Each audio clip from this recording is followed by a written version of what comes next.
আপনি কি বেকার? আপনি হতাশ হচ্ছেন কেন? আপনি বেকার, আপনি চুপ করে থাকুন। সময় আসবে জবাব দিবেন। আজকে আপনার কথা বলার মতো কোনো জায়গা নেই, কেউ আপনার কথা শুনছে না, কেউ আপনাকে দাম দিচ্ছে না। আপনি সবসময় অপমানিত হচ্ছেন। আশেপাশের লোক, পাড়ার লোক, আপনার বাড়ির পাশের লোক, আপনার বাসার লোক আপনাকে বুঝছে না বা বোঝার চেষ্টা করছে না।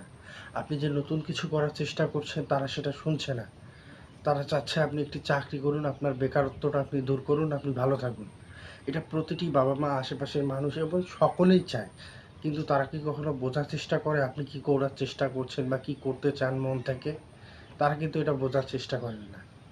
নিজেকে এমন জায়গায় নিয়ে যান, নিজের লক্ষ্যটা এমন জায়গায় স্থির করুন যাতে ভবিষ্যতে আপনি এমন জায়গায় পৌঁছাতে পারেন আশেপাশের মানুষ চিন্তা করে, না, ছেলেটা যা ভাবছিলাম আসলে সে তেমন